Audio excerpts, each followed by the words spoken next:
We do so much driving that it's easy to forget how dangerous it can be.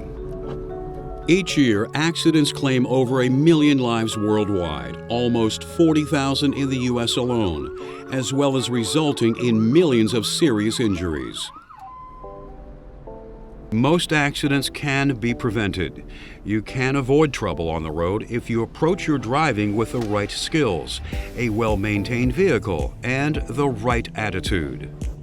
And here's more good news.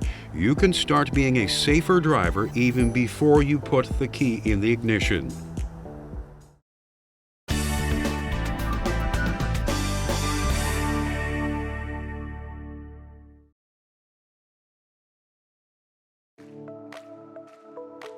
Are you ready to drive safely?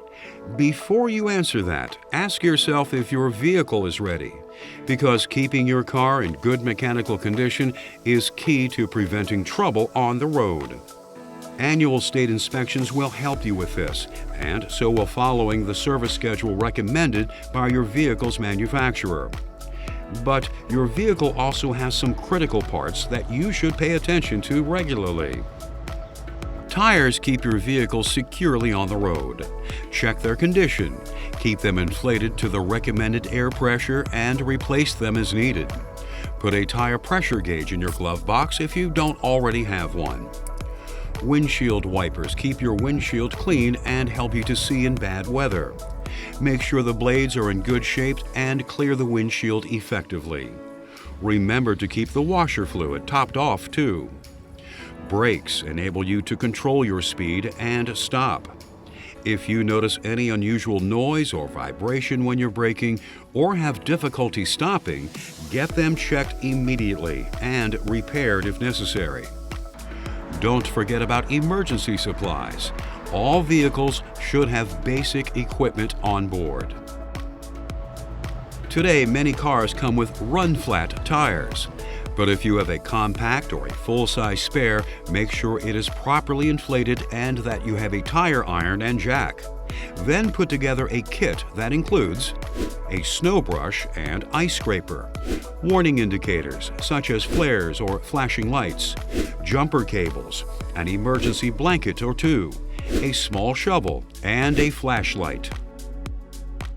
The next question to ask yourself before setting out is, have I prepared for this trip? Start by adjusting your vehicle for comfort and safety. Position your seat so that it provides good back support. Be sure that your feet can easily reach the pedals, and test operating them. Set your rear and side view mirrors to minimize blind spots. If you're driving a rental or a company vehicle that you aren't used to, take some time to locate the important controls and figure out how they work. Familiarize yourself with the vehicle's handling. Try out the steering. See how much stopping distance you need at various speeds. Remember, larger vehicles and those with heavy loads require more distance and take longer to stop. If you are driving a gasoline-powered vehicle, stop in at the gas station and fill her up. Check the oil while you're at it, and if you haven't already, the tire pressure too. If you have an electric vehicle, you will still want to check the tire pressure and make sure your battery has an adequate charge.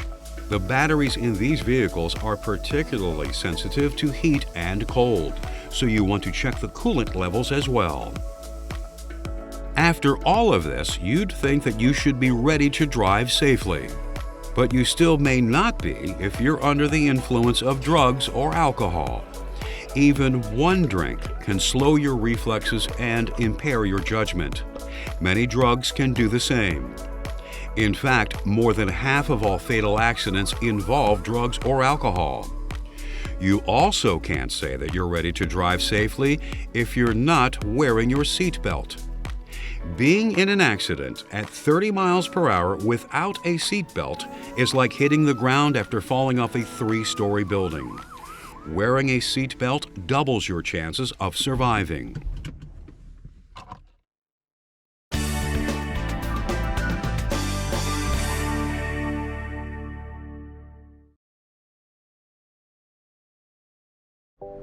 Most of us seem to assume that safe driving has become second nature and go into autopilot when we get into the driver's seat. But it's easy to forget some very important things. So let's take a look at some of the basics of driving safety. Road signs help you avoid problems by warning you of the conditions ahead, so you know what to expect and can be ready for it. So pay attention to them. Make sure you know the posted speed limits. They take the road's specific conditions, visibility, and traffic patterns into account. Going any faster may not be safe. Also, the faster you go, the less time you have to react and the more space you need to stop. A dangerous combination. So when you're in traffic, create a safety cushion between yourself and the vehicles around you. Having this space will help you to maneuver safely in an emergency. Begin by determining what the following distance should be between you and the vehicle ahead of you. When it passes a landmark like a tree or telephone pole, count how many seconds it takes before you reach that same point. If it's less than 3 seconds, slow down and back off. You're too close. If you run into a challenging condition like heavy traffic, you need to adjust your following distance by adding another second to your count. If it's raining or snowing, add 2 more seconds. If another driver cuts in front of you, slow down until you once again have a safe distance between yourself and that vehicle. You also need to allow plenty of side space in your safety cushion. Staying in the center of your lane will help. Check your mirrors regularly to keep track of traffic behind you as well. What should you do when you want to pass another vehicle? First, make sure it's safe and legal to pass. Look at the lines in the middle of the road. Solid lines mean that you can't see far enough to pass safely, so don't try. Also, if you see a sign that says, "Do not pass," don't pass. The sign is there for a reason. When you get to where you can pass, remember to look before you leap. Check the road ahead and behind to make sure there's enough room. Before you pull out, use your turn signal to tell other drivers what your intentions are. When you pass, pass quickly. Don't linger in the other driver's blind spot. If you can't see them in their side mirror, they can't see you either. But don't cut off the vehicle that you're passing by merging back into their lane too soon. Wait until you can see both of their headlights in your rearview mirror. Then signal and pull back in.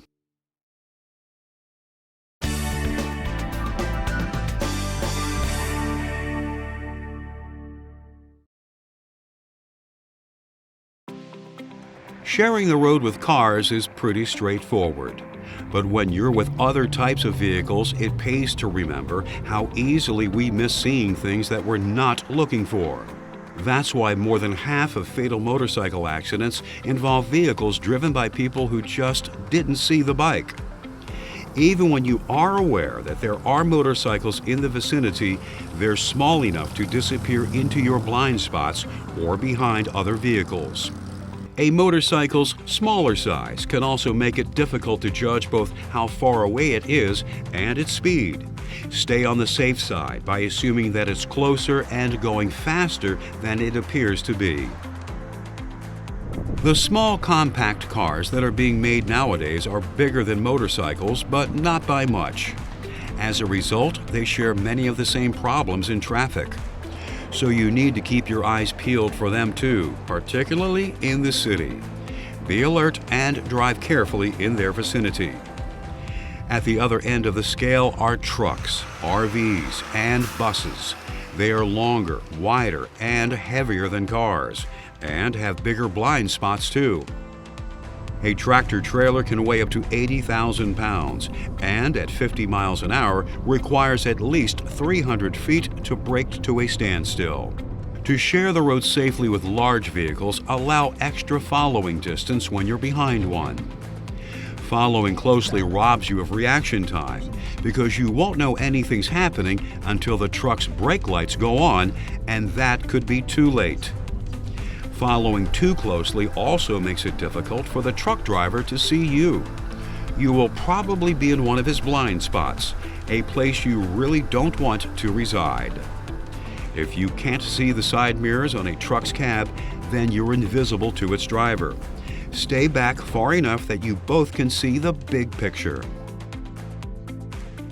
Another problem that following large vehicles can create is not being able to see traffic lights and road signs. They often seem to pop up right over a truck's body, and you can have little time to react to what they're telling you. One extra large vehicle that deserves special attention is a school bus. School buses transport large numbers of children. They constantly stop and start to pick kids up and drop them off, and the children often dart across the road to get to and from the bus. That's why specific traffic laws apply when you're sharing the road with a school bus. If you encounter a school bus on a 2-lane road and the bus is stopped with its red lights flashing, you must stop as well, whether you're behind the bus, approaching it from the other direction, or on an intersecting road. On 3 or 4-lane roads, state laws vary, but most states require that traffic in all directions still stop, unless there is a median or guardrail dividing the highway. In that case, oncoming traffic can keep moving, but traffic behind the bus must still stop. Once you have stopped for a school bus, you must wait until it turns off its flashing lights and retracts any swing arms before you start moving again.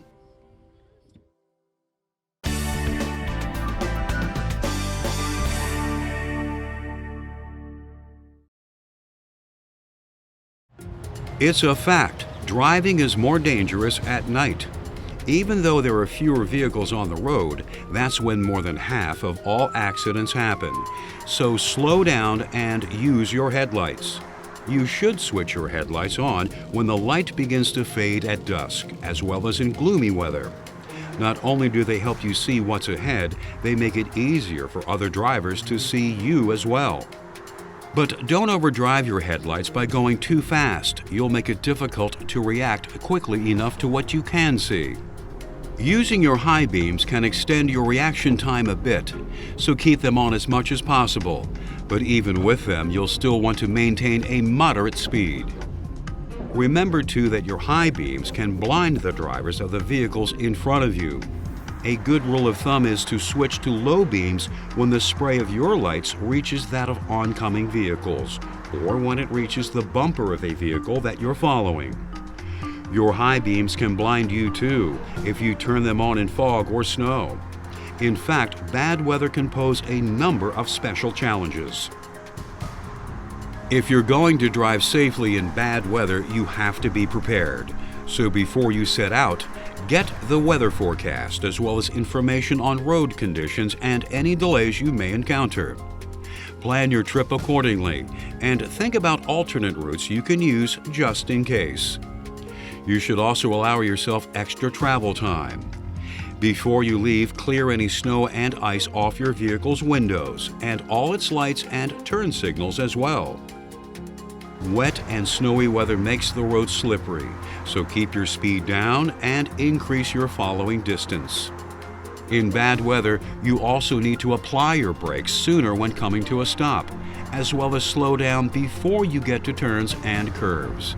And remember to depress the brake pedal slowly and gradually.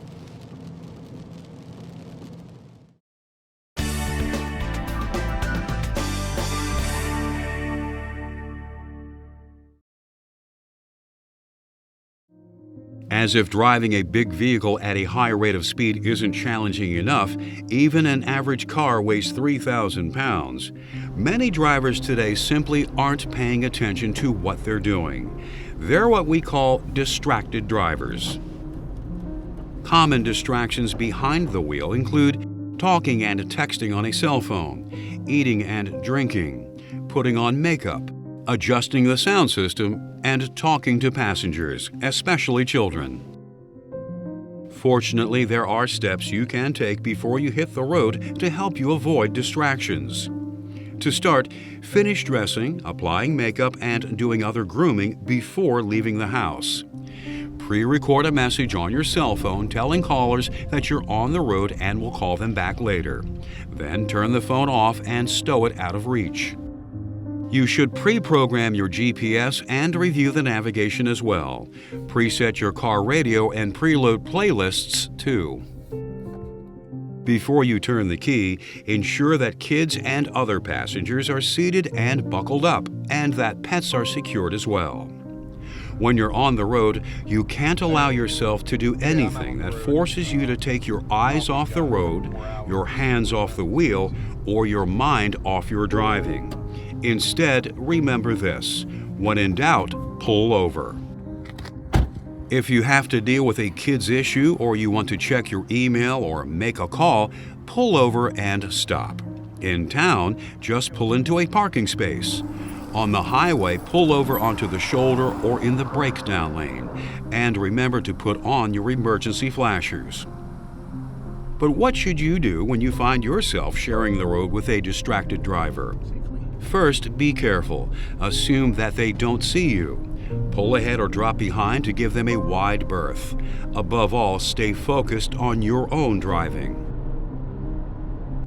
Road rage is another problem that we're seeing more and more of.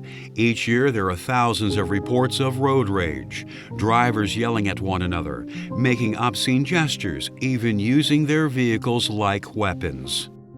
To prevent yourself from becoming part of the problem, be polite and courteous, even when other drivers aren't. Don't retaliate.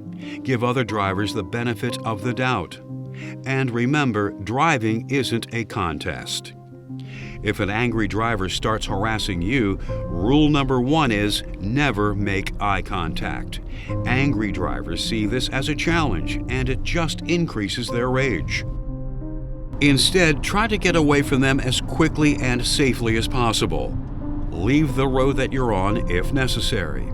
If they follow you, take the threat seriously. Stay on well-traveled roads. Then drive to the nearest police station, find a police officer, or call 911.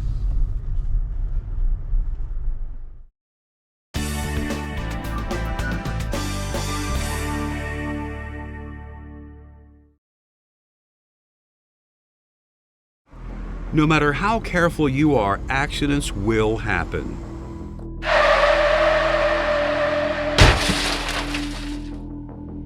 If you're involved in one, you need to stay calm. First, turn off your engine and turn on your flashers. Don't try to move your vehicle unless you're in immediate danger.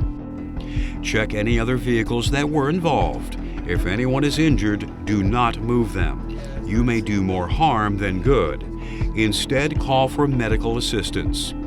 Never leave the scene of an accident. Even if you only walk away, it's a hit and run, and you can be arrested for it. Contact the police immediately. Call 911, or if that's not possible, have a passerby do it for you. Be ready with your driver's license, registration, and proof of insurance. You'll need to give this information to the police and exchange it with other drivers as well. And don't forget to call your insurance company. If the accident happened while you were working or in a company vehicle, you should also report it to your supervisor.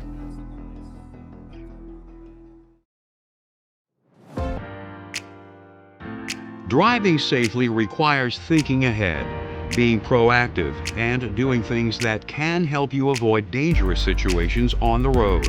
Let's review. Make sure your car is well maintained. Always wear a seatbelt.